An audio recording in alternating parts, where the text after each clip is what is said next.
Sir सब कुछ clear हो गया है कोऑर्डिनेट ज्योमेट्री में, बस डिस्टेंस निकालना नहीं आ रहा है। 2 पॉइंट दिए, उनके बीच का डिस्टेंस फाइंड करना नहीं आ रहा है, क्या करें? अरे भाई सबसे पहले आपको कोऑर्डिनेट लिखना है पॉइंट्स के। पॉइंट्स के कोऑर्डिनेट जरा लिखिए। पॉइंट पी का कोऑर्डिनेट क्या है?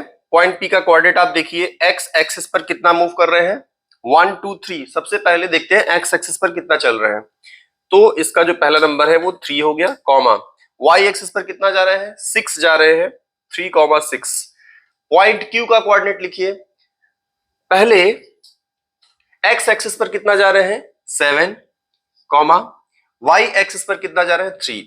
तो हमने कोऑर्डिनेट्स पहले लिख लिया, ठीक है। बिल्कुल भी आपको घबराना नहीं, कोई फॉर्मूला याद करने की जरूरत नहीं है आपको, बहुत आसानी से हो जाएगा। देखिए डिस्टेंस निकालने के लिए आपको जरूरत पड़ेगी बस एक थ्योरम की, वो है पाइथागोरस थ्योरम, जो कि आप शुरू से पढ़ते आ रहे हैं। पाइथागोरस थ्योरम क्या कहता है, किसी भी राइट एंगल ट्राइंगल में, यहां पर देखिए राइट एंगल ट्राइंगल बन रहा है, मान लीजिए इस पॉइंट को ना आर बोल दिए, ठीक है, इस पॉइंट को हम आर बोल दिए, यहां पर एक राइट एंगल ट्राइंगल बन रहा है।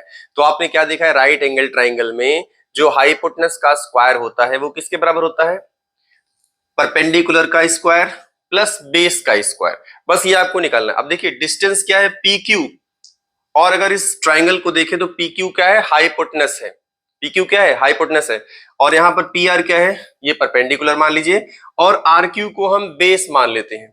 अब हमें 2 वैल्यू निकाली है, हम परपेंडिकुलर निकाल लेते हैं और बेस निकाल लेते हैं, उसके बेस पर हम हाइपोटेनस निकाल सकते हैं बहुत आसानी से। तो चलिए बेस कैसे निकलेगा, देखिए क्यू का जो डिस्टेंस है, वाई एक्सिस से क्यू का डिस्टेंस कितना है, 7 है, यानी कि एक्स कोऑर्डिनेट इसका कितना है, 7 है, और इसका एक्स कोऑर्डिनेट 3 है।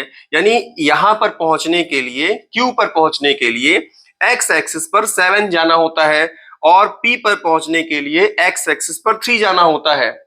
इसका मतलब पी और क्यू के बीच का डिफरेंस कितना है, 3 से लेके 7 तक कितना हो जाएगा, 1 2 3 4, 4 यूनिट, यानी कि बेस हमारा क्या हो गया, 4 यूनिट।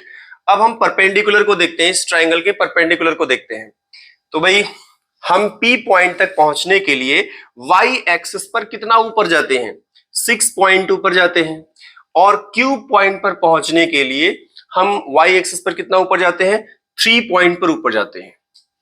6 और 3 इनका डिफरेंस क्या है, 6 यहां तक है, यहां तक 3 है, यानी आर पॉइंट तक 3 है, क्योंकि जितना हाइट क्यू का है उतना ही हाइट मैंने आर का भी लिया हुआ है।